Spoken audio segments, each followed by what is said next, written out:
Hey y'all, good morning. So, I'm realizing that even with media coverage, that there's a lot of misinformation still out there, and there's still a lot of questions that everybody has. And I keep getting asked the same questions, messages, and comments on different posts. So, I wanted to put a video together that really went over our whole story in our perspective from start to finish so that people can come and get their questions answered and have just the whole story together, because I feel like that's what is needed, because media is not covering the whole thing and we're repeating ourselves, and I just want everything to be together and solid. Hi everybody, thanks for joining. So, to start, I've seen a lot of places where it said that he was sick for 3 weeks before we took him to the doctor, and that is far from true. He actually went to school at my mom's daycare with me the Friday before he was diagnosed. So that would have been impossible. He wouldn't have been allowed to go to school if he was sick for 3 weeks before then. So I just wanted to go ahead and clear that up because that was a bunch of misinformation. And then what happened is over the weekend he was okay, we were together, we were playing, and Monday he started acting just really tired and he just wanted to lay in bed all day. And that is not normal for him. If you know him in real life, you know that he is an extremely high energy child. He is not the kind of kid that's going to lay in bed all day. He doesn't even want to sit down and just watch a movie. He wants to go outside. He wants to be in the dirt. And he wants to play all day long until he drops at like midnight and not even take a nap in between there. So very abnormal for him. And the next day, he was the same. We were kind of thinking that he had mono. Um, so we ended up taking him in on Wednesday, and we took him to the after hours pediatrics to see what it was. Figured they'd probably prescribe antibiotics or something like that. And the doctor was in agreement with us. And he said, you know what, I'm going to send you for blood work over to the local ER across the street because we can't do blood work here, and I don't want you guys going home tonight and it being something else, and it wasn't taken care of. So that's what we did. We went to the ER across the street, and they were just monitoring him, didn't immediately hook him up to anything, just did some blood work. They did an x-ray to see if his liver and his spleen, they felt enlarged on palpation. So they checked that to see what was going on in there, and it was just slightly enlarged. And then they came back and said that his hemoglobin was at a 2, and he had hardly any platelets, so they were going to have to transfer him, Bayflight him, down to Johns Hopkins Hospital for transfusions. So we got all set up for that, and his dad and I drove down to Johns Hopkins. He was Bayflighted. We couldn't go in the helicopter with him. And when we got there, he had only been there for like 10 minutes. And it took almost, I don't remember if it was 5 to 7 hours before his first transfusion, when we were told that it was severely and he needed blood right away. We're like, okay, so why is he not getting blood? We know what his blood type is. You've already matched it. Why is he not getting this blood?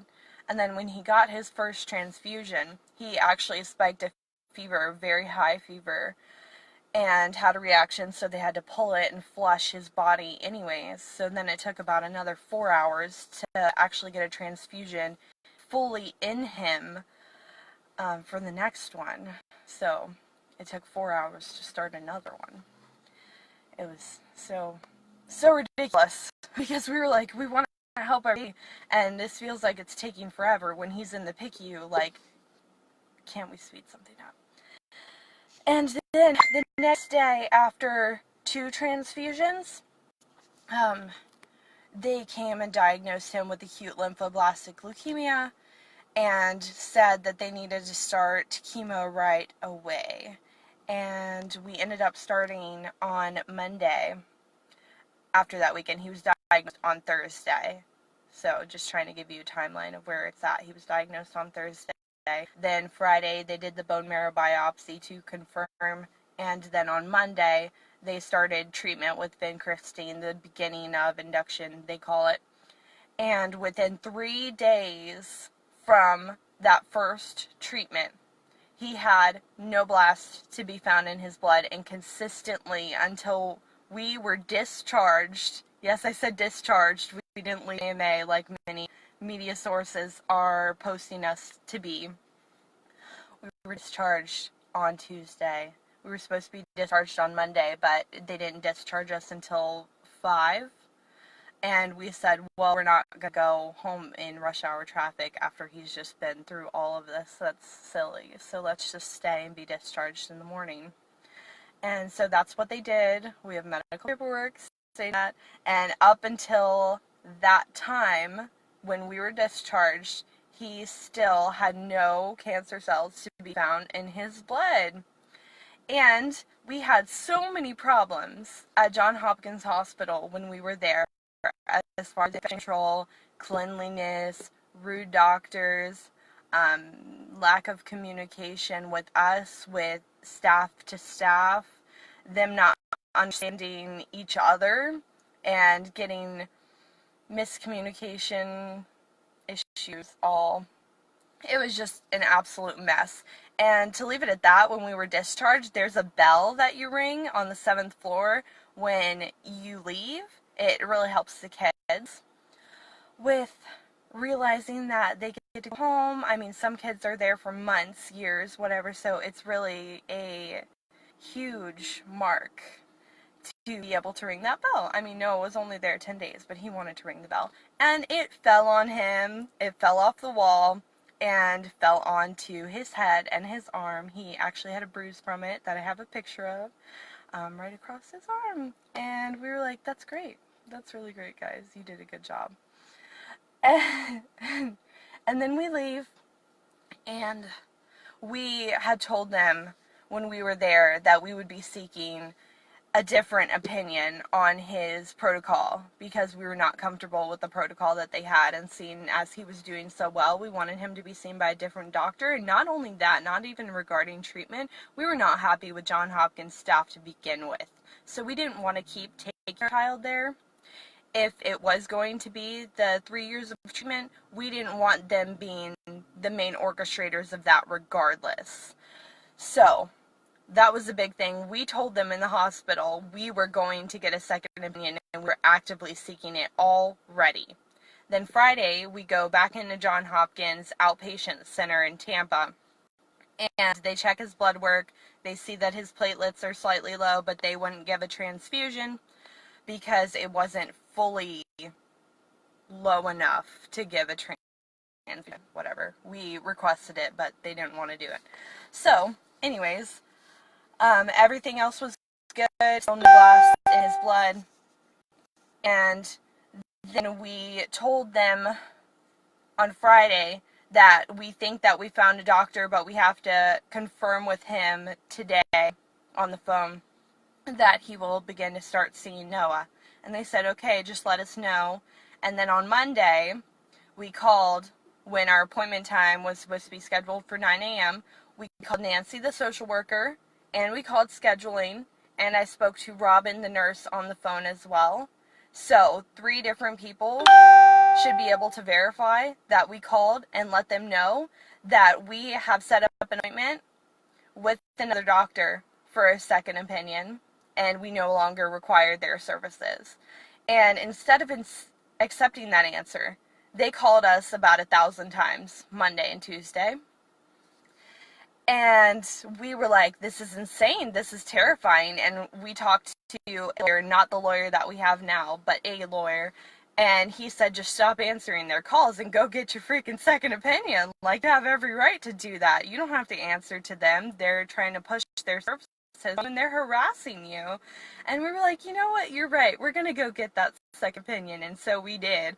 And we left, and we went up to Kentucky, and yes, we did leave my car. Yes, we turned off our phones, because we felt so intimidated that we knew that they were going to follow us and they were going to be crazy, and we just wanted the time to get that second opinion. We wanted our space, we wanted our time to do that, and we were well on our way to do that. And before we even got to see the other doctor, they came knocking on our hotel room. So it was so insane how they made us look like criminals because we were actively seeking treatment, and instead they want to make it look like we were arrested and we had all these charges pending against us, when actually we were never arrested.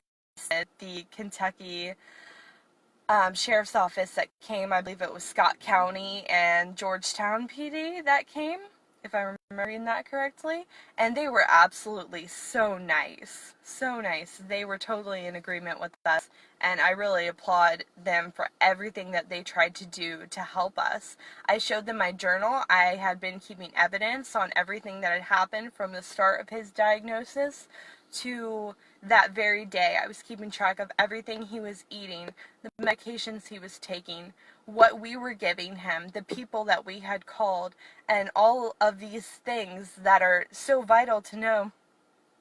And obviously we were not neglecting him. You can see how well he was eating, see how he was thriving. I kept notes on his behavior. I kept notes on his sleep, on his urine and other output as far as using the restroom. I kept all of that. So in no way were we neglectful at all. And yeah, when they came, they were very helpful. They wanted to be on our side, and they were just going to place him in the care of the Kentucky CPS, whatever they're called, whatever their department is called.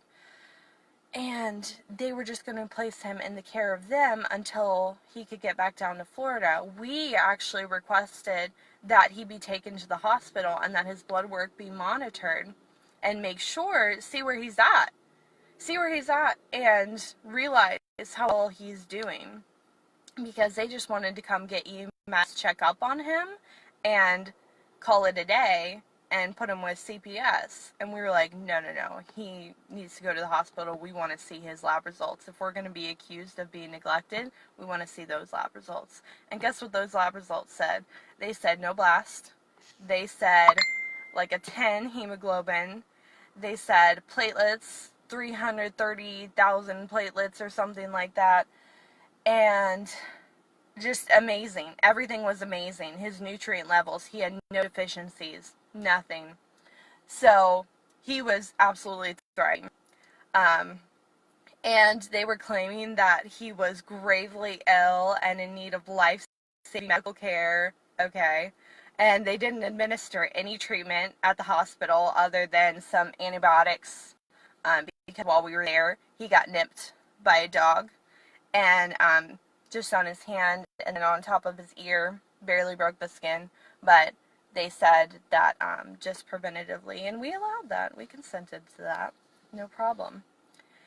But we were kicked out of that hospital, the University of Kentucky Chandler Hospital, because we were complaining because we found a bloody syringe that was not Noah's blood. It was old blood, clearly, under his bed in the hospital. And there was a sharp nail found outside of his hospital room door that a child could have stepped on and severely injured themselves on. And there was a shared patient bathroom. I just want to clear this up because people were like, oh, why was there urine and feces all over his bathroom if he's healthy? No, it was a shared patient bathroom for the whole floor. And it was absolutely disgusting. There was poop, pee all over the place, and we brought it to the head nurse's attention. He said, oh, I'll get somebody to clean it right away. 3 hours later, where's the person that was supposed to clean that? Oh, I'm sorry, I'll call them back. No, that's the same. They never came. They never came at all. And so after that, they kicked us out. They claimed that they had an emergency protective order for the state of Kentucky now, not just for the state of Florida, but the state of Kentucky. And they came and they kicked us out, treated us like total criminals. They walked us like all the way to the other corner. It was like, every day, guys, with all of our stuff on our back, super heavy, and we had nowhere to go. Like, we didn't know we were going to get kicked out. We had our ride set up for later because we knew that we were going to leave when he had to be taken to the airport, but we didn't have it set up for then. And so after that, we found out that he was discharged from that hospital without us being notified right after we left, and placed in a foster home. So tell me how dire his medical situation was, if they're willing to take him from the hospital where he was supposed to stay all night and receive his life-saving treatment, and instead they put him in a foster home without letting us know. And anyways, that morning after, so this is Tuesday night, we separated from him, and Wednesday he flew back down to Florida with the Florida CPS agent, which she is very nice. She's very nice. And then he was put into Johns Hopkins All Children's Hospital again to be monitored. And upon the day of admission at 6:23 p.m. was the only blood draw that they would do on him, and that indicated still no cancer cells, hemoglobin was increasing, and his platelets were still great. So all of his lab results were perfect. They didn't do any further blood draws after that, and when I asked them why, when we got to go visit him at the hospital on Friday, they said, oh, well, everything looks great, so there's reason to do another one. And I'm like, oh, you mean you don't want to continue to show that his lab results are good? You don't need to make sure that he's not in need of life-saving treatment, and you don't need to make sure that he's dying because of the risk that we put him at, you know? And she's like, oh, no, there's no reason to keep doing bloods. But when we were there the first time, they would keep doing bloods, like 2-3 times a day easily. So why are you not doing bloods now? Because you know that it'll make you look bad? So I also requested that another bone marrow aspirate be done, because I want to see where his bone marrow is at, because everybody's telling me, well, the blood results don't indicate anything. I'm like, okay, then let's see the bone marrow. Let's see where that's at. And they're like, no, we're not going to do the bone marrow. That's highly not recommended. And I'm like, really? Because he was scheduled for one when we were initially doing the treatment for next Tuesday. So why are we not doing that next Tuesday? I want to see where his results are without your chemotherapy protocol. I want to see where they're at now, because his blood's great. So why can't we see what his bone marrow is now? Because you're scared that you're going to be proven right, or what? But anyways, the doctor that we have set up for his appointment on Monday for the second opinion, he is willing to do a bone marrow aspirate as far as we know. So that is going to happen, and we're going to see where that's at. And we really hope that everybody is going to comply with the doctor's appointment on Monday, because I still haven't heard back from the CPI agent that is running the whole case, that initiated the whole missing persons event and all that stuff. I still haven't heard back from her, and she said she needs 24-hour notice. So we're just going to keep calling and messaging her, because he needs to get to that appointment, because we have a legal right ordered by a judge to receive a second opinion on his treatment protocol. And just to be clear, we're not trying to treat him with just vitamins, supplements, some certain type of food, or magical tea, or even just fairy dust and prayer. That is not what we're trying to treat him with at all. We're trying to treat him with proven protocols, with high amounts of oxidization, with high amounts of intravenous vitamins, not just vitamins that you digest and they come right out, you pee them right out, because that happens all the time. Vitamins are not totally effective, especially when you get just like Walmart brand or whatever, and you don't really know what you're looking for, because I feel like that's how people look at us, that we're just going to Walmart, buying a vitamin B complex and calling it a day, when that is not the case whatsoever. We would like intravenous vitamins, which are shown to be highly effective in removing cancer and building up the immune system without killing the body and having all the toxic side effects that chemotherapy does have.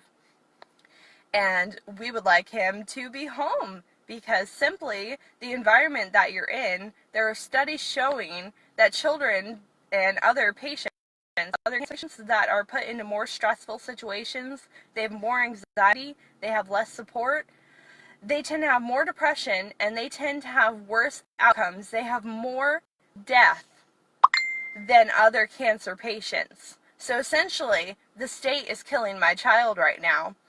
And we are going to hold them fully responsible for it, and we are going to hold Johns Hopkins fully responsible for it as well, for any treatment that they give him without our express consent, because right now they do not have our consent to do anything, and they have already administered steroids without our permission. So that is all being notated and all being taken into account by my lawyer. So I hope that the legal representative for Johns Hopkins takes that into consideration, because steroids are not life-saving. They're not doing anything for him except preparing him for chemotherapy. And if he's not going to receive chemotherapy, then why are you giving it to him? Because it makes his little body really upset. It makes him really upset. It makes his mood swings ridiculous and violent. And we don't want to see our little boy like that. And the fact that we can only see him once a week for 2 hours, that has to be killing him, because we are with him all the time. I work as a birth doula, and I'm not gone all the time. I'm not gone 9 to 5 and then come back, make him dinner, and put him into bed. It's not like that whatsoever. I'm with him every day almost, except when I'm at a birth. And every night when he goes to sleep, he's either with mom or dad or a close family member, and we hardly leave him with family members. So imagine what is going through his little mind right now, feeling like he hasn't seen his mom and dad, and why are they not around, and why are they abandoning me? What did I do wrong? You know?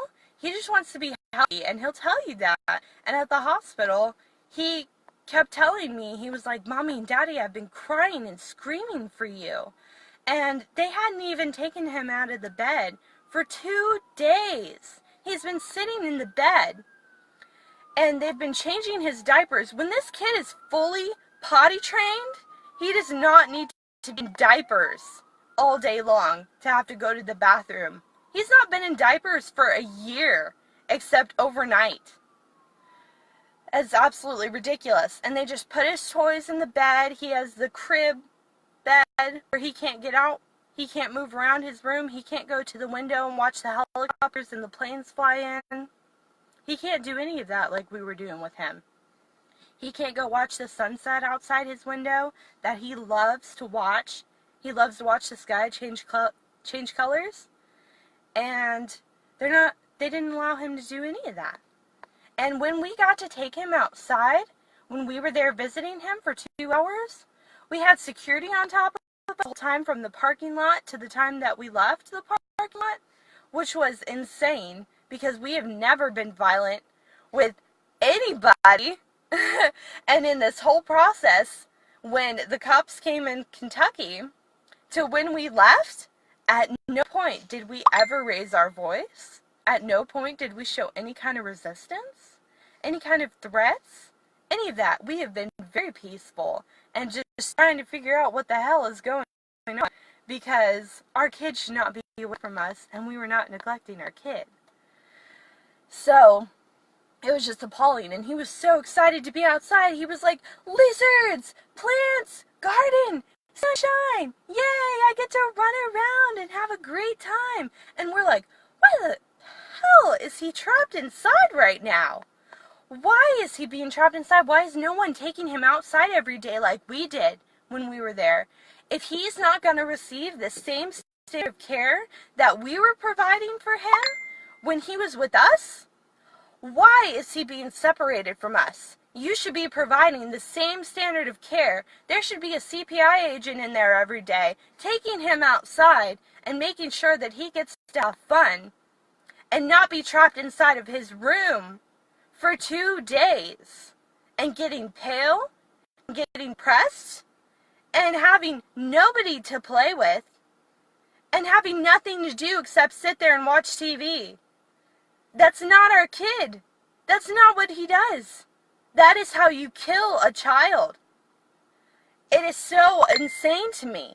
that this is like this, that you say you want the best interest of the child, and you take him away from all of the things that he loves.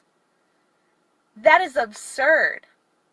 So anyways, I just wanted to get that out there and correct any misinformation and make it known to the state and Johns Hopkins and Hillsborough County Sheriff's Office that they made a big mistake, and we're not going to be quiet about it. And I keep talking about this. Some people have advised me, you should stay off social media because they're watching you. I'm glad they're watching me because I have nothing to hide. Go ahead and share what I have to say. Go ahead and document all of it because everything I'm saying is the truth, and everything that you are saying doesn't add up. And people are seeing that. And even the judge saw that, I feel like, because she was like, something's not right here. You could see it on her face. And that's why she gave us opportunity for a second opinion. Because the media slandered us. The media made it look like we were neglectful criminals. And then when we were talking, when our lawyer was talking, and he was asking the other party questions, you could see it on her face. She was like, this doesn't make sense. This isn't what it was portrayed out to be. And we're like, yeah. And the media, even though they won't cover it, when they interview us and we say the truth and what I've told you here today, they're like, wow, what? I didn't know that. I can't believe they did that. That doesn't make sense. So why did they take your kid? I had a lady from CNN that was interviewing me and listening to my whole story, and at the end of it, she was like, so, wait, I don't understand. Why did they take your child? And I'm like, right? I don't know either. But yeah, I just wanted to get that story out there because it's important that everybody knows from our side so that they can differentiate for themselves what the truth is. I'm not telling you that you have to believe me, but I want to give you a different perspective than what the media is showing, because the media is only showing this much when there's a much bigger picture. So, thanks for joining us, and feel free to ask any other questions that I didn't clarify on, but I hope that clears up a lot of misinformation and that more people understand our side of the story, and this can humanize me, and you cannot just see a picture of my driver's license posted all around the world where I'm like 30 weeks pregnant with twins. I have a huge, like, bulky face, and I'm just like, because I hate that picture. And then they made my husband look like a terrorist, pretty much. So I wanted to humanize us and talk to you guys personally and get our story out there. So I really appreciate you guys joining us, and thanks for everybody who came to the rally yesterday and supported us. So, thanks again. I really appreciate all your guys' support, and it's needed, and we need to keep talking about it because this is happening. I encourage anybody who hasn't heard of medical kidnapping before to research it. Look up Alfie Evans. He was in the UK, I believe, and the hospital took him off life support without his parents' permission, and he died. That's medical kidnapping. And I encourage you to listen to Sydney and Mark. And that was also a case of medical kidnapping where they were trying to treat him with cannabis oil for his seizures, and they took him from them and was dosing him up with opioids, and he was just having a horrible response to it. So medical kidnapping is happening all over the place. And if you look up the documentary Flipping the Script, When Parents Fight Back, that is also a great documentary to look at medical kidnapping, especially in regards to cancer. That's what it's all about. Because chemotherapy is not the only option, and we're not trying to just not treat our kid and refuse all treatment and hate on all the doctors, because we understand that the doctors want to protect their paycheck because they have insane mortgages, they have insane malpractice insurance. So we get that you got to protect that, but listen, we got to protect our kid more than we protect you and bow down to you. So we're not concerned about your license or anything like that, and we're coming for it. So get ready. So yeah, I'll go ahead and get off my soapbox. And thanks for joining us and listening.